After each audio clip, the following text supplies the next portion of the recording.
Good morning, student. PG Senior Secondary School welcomes you in politics classes for class 10. Today I am going to start chapter 2nd, Federalism.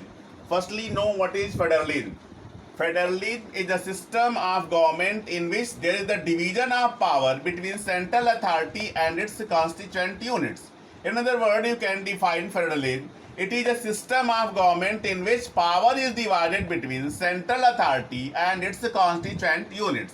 Let's read the characteristics of federalism. What are the characteristics of federalism? First, two or more than two levels of the government. In federal form of the government, there is need of at least two levels of the government or more than two levels of the government. Why? For the division of power, there is need of at least two levels or more than two levels of the government. For example, in India, there is three levels of the government. They are union level, state level, and local level, and power is divided among them. Next thing, supremacy to judiciary. In a federal form of the government, supreme power is given to judiciary, and judiciary is independent body. Maximum powers are exercised by judiciary. Next, separate jurisdiction. Firstly, know about jurisdiction. What is jurisdiction? Jurisdiction means limitation of power and limitation of area. It means both are limited, okay, for each and every organs of the government, for each and every levels of the government. How many organs of the government? There are three organs of the government. They are legislature, executive, and judiciary. For them, there is the limitation of power and limitation of area. There are three levels of the government. They are union level, local level, state level. For them, there is the limitation of power and limitation of area. Means you can say that there is a separate jurisdiction. Next, rigid constitution. The fundamentals of the constitution can't be amended. Okay, for them there is the major procedure. That's why you can say that rigid constitution means easily the fundamentals of the constitution can't be amended, can't be changed. Specification of source of income. Source of income is specified for the central level government and for the state level government. It is declared, it is decided that from which sources central level government collect revenue, collect taxes, generate income, and from which sources the state level government collect revenue or collect incomes. Okay, let's read the kinds of federation. There are two kinds of federation. They are coming together federation and holding together federation. Let's read about coming together federation. What is coming together federation? Under the coming together federation, there is the equal division of power, between central authority and constituent units. In other words, you can say that both central authority and constituent units exercise equal power. The example of coming together federation: USA, Switzerland, and Australia. In USA, Switzerland, and Australia, there is coming together federation. Next, holding together federation.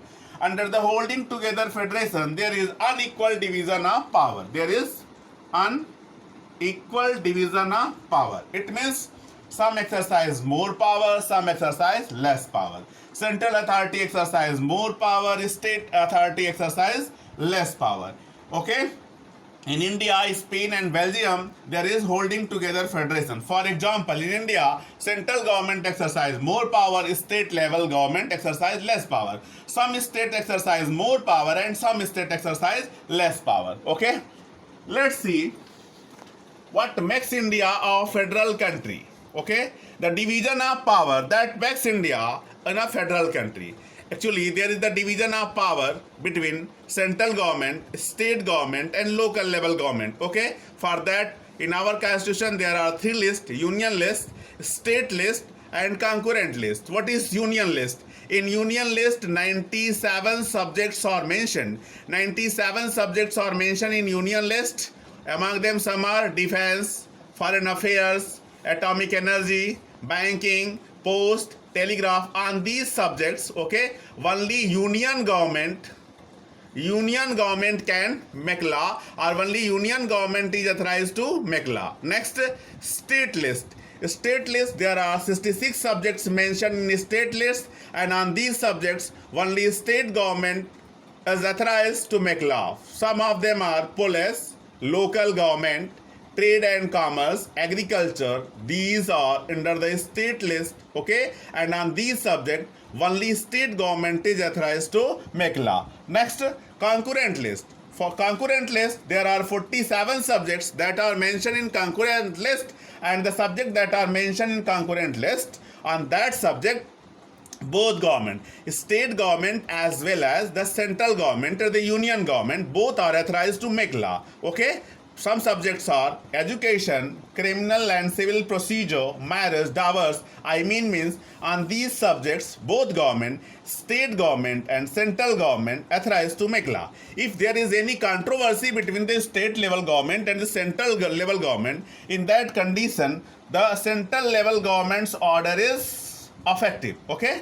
Next thing, suppose that if any subjects is there that are not mentioned in any list, that subjects are the termed as residuary subjects, okay, residuary subjects, and the central government or the union government have power to make law on the residuary subjects, and this power of the union government is known as residuary power. Now in next video.